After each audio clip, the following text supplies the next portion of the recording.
आलमी यौम मजदूर पर मेहनत कश अपने फ़राइज़ की अदायगी के लिए ड्यूटी पर मौजूद रहते हैं। ऐसे ही कुछ मेहनत कशों से मिलवा रही हैं महराज अख्तर अपनी इस रिपोर्ट में।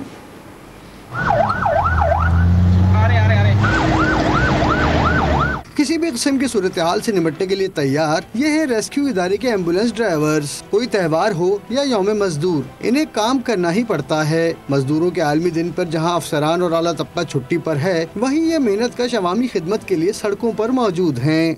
हमने इमरजेंसी देखनी होती है, रोड एक्सीडेंट देखने होते हैं, काफ़ी जख्मी होते हैं, उनको अस्पताल बहुत पहुँचाना पड़ता है ताकि उनकी ट्रीटमेंट चल सके। बाकी जनाब मजदूर की क्या छुट्टी है, अगर हम मजदूरी करेंगे तो रोज़ी कमाएंगे, नहीं करेंगे तो रोजे रखेंगे। आवाम की खिदमत का जज्बा अपनी जगह, लेकिन महंगाई के इस दौर में एम्बुलेंस ड्राइवर्स घरेलू अखराजात पूरे करने के लिए भी छुट्टी से गुरेज करते हैं। काम कर रहे हैं लेकिन हम लोग मजबूर हैं, क्या करें, छोटे छोटे बच्चे हैं, महंगाई का दौर है, इसमें काम तो करना है ना। काम नहीं करेंगे तो खाएंगे कैसे। हम छुट्टियां बनाएंगे तो हमारे पैसे कटेंगे। एक तो छुट्टी है, कहीं हादसा वादसा हो गया तो इसीलिए हमारे को ड्यूटी दे रहे हैं। अगर हम बैठ जाएंगे फिर हादसे वगैरह कौन संभालेगा। मुश्किल हालात में सबसे आगे रहने वाले एम्बुलेंस ड्राइवर्स गुमनाम हीरोज की तरह हैं, बदकिस्मती से जिन्हें पजीराई नहीं मिलती। कैमरामैन अली जान के साथ महराज अख्तर, डॉन न्यूज़, कराची।